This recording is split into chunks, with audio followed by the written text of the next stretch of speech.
The spring ran clean for 61 years. Then the machines came. And the morning her father tasted the water and spat it on the ground, that was the morning everything her grandfather had ever told her stopped being something she believed and became something she could prove. Her name was Marin Holloway. She was 14 years old, and she had been watching this land long enough to know what it was trying to say. The question was whether anyone else would listen before it was too late. They wouldn't. But that's not where this story ends. The Holloway place sat on 300 acres along the Cottonwood River in eastern Montana. Hayfield, pasture, timber that had been standing before the deed existed. The barn leaned south. Her father said it had been leaning that way before he was born. Some things settle into their angle and hold. Marin wasn't the kind of girl who raised her hand first. She was the kind who already knew the answer and was deciding whether the room deserved it. She kept a green spiral notebook in the kitchen drawer. Dates, water levels, where the deer drank, which gates the cattle crowded toward in the afternoon heat. Her grandfather had kept the same kind of notebook for 53 years. His were stacked in a wooden crate in the loft, all of them in a small, careful hand. She had read every one. She wasn't doing it for school. She wasn't doing it to impress anyone. She was doing it because the land was talking, and someone had to write it down. Her grandfather had his stroke 2 summers back. After that, it was just her father running the place, 46 years old and looking older, carrying $800 in vet bills on the kitchen table and a tiredness that lived behind his eyes. Marin watched him the way she watched the water levels, quietly, taking note. That spring the river ran low, not dramatically, 3 or 4 inches off the high water mark on the cottonwood by the ford. Most people would have driven past it without slowing down. Marin noticed. She always noticed. She noticed the killdeer nesting 20 yards farther from the bank than last year. She noticed the cattails thinning on the south slough. She noticed the wet patch at the base of the lower pasture. The one that had been wet every May since she could remember, was dry on top and soft underneath. You could push a stick through it and feel nothing for the first 6 inches, then meet something cold and yielding below. She wrote it all down. Her grandfather had walked her along the buried river channel the summer she was 9. Pointed to where the grass changed color in dry years, showed her the long, lazy curve of it under the earth, something that had been a living waterway once, filled in by centuries of silt and gravel, invisible unless you knew what to look for. He knew. He had taught her. And now he was gone from the land in the way a man can be gone before he's fully left. And the knowledge was only in her notebook and in her hands. The trucks came in late April, 3 white pickups, a logo on the door, Continental Trust Bank, Commercial Real Estate Division. Behind them, a low loader with a yellow surveyor's rig. Behind that, a black SUV that didn't belong on a gravel road. They stopped at the fence line where the Holloway property ended and the old Puett place began. 5,000 acres, sold the previous fall when the last of the Puett brothers passed, and the heirs decided none of them wanted to come back to Montana. Continental Trust had bought it outright. Plans for a logistics hub, a distribution center, agricultural processing. Marin watched from the kitchen window. Her father pulled on his canvas jacket.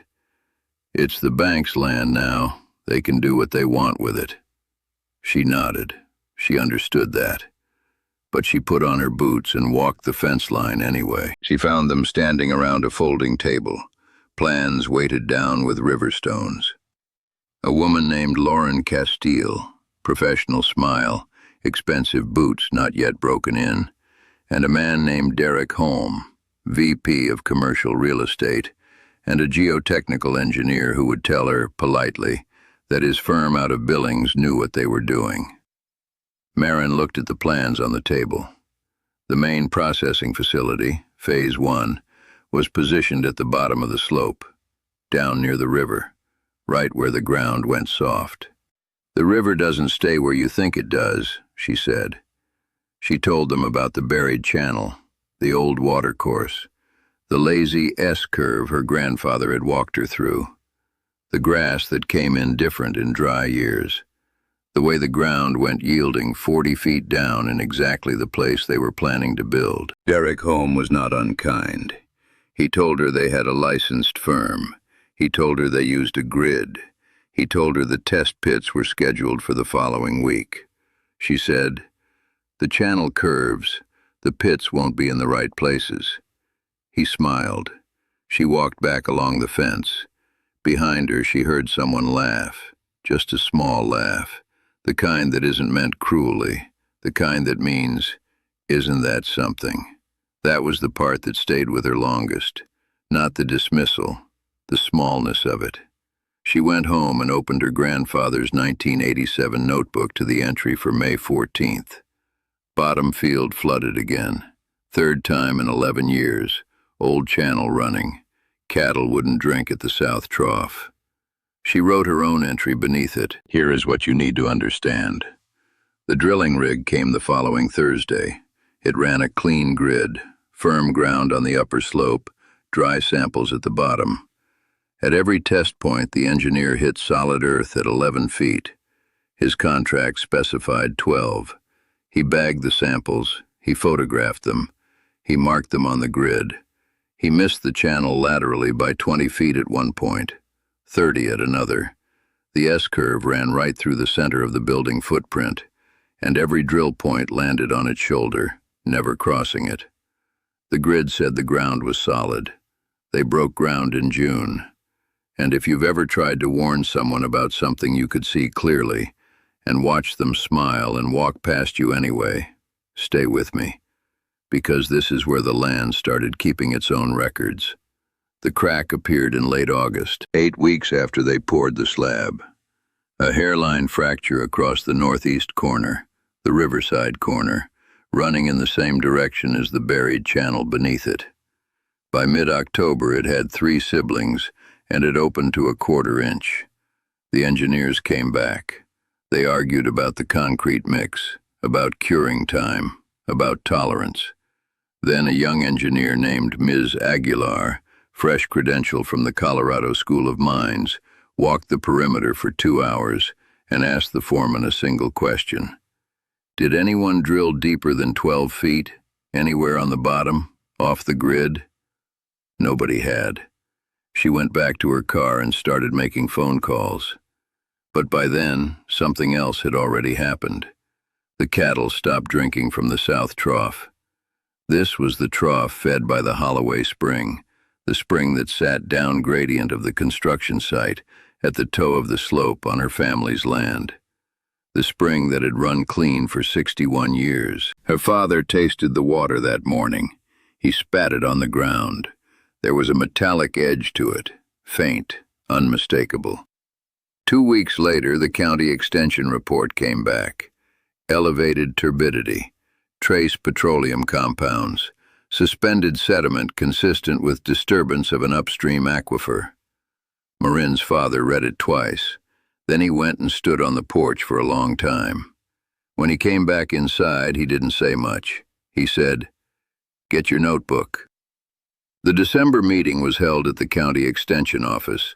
Lauren Castile was there, Derek Holm, Patel the engineer, Ms. Aguilar, a man from the Department of Environmental Quality, the county commissioner, a lawyer who didn't say much. Miss Aguilar spread her map on the table. She had pulled historical aerial photographs going back to 1954. She had found the original soil survey from the 1970s. She had identified, on her own initiative, a buried paleo channel running diagonally beneath the building site, curving through the footprint in a long S, oriented 40 degrees off the test grid, filled with permeable alluvium to a depth of 44 feet. The slab cracks were differential settlement. The spring contamination was construction runoff entering the buried channel at the cut and traveling downhill through the gravel to the Holloway property. She put her finger on the map where the channel ran. It was exactly where Marin's grandfather had walked her when she was 9. The room was quiet for a moment. Derek Holm cleared his throat.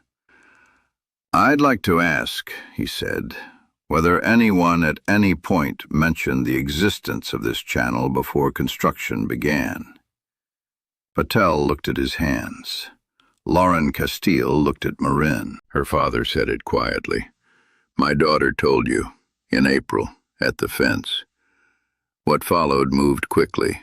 A construction halt, a full hydrogeological study, a remediation cost that came in at just over $4 million, on top of the $17 million already spent.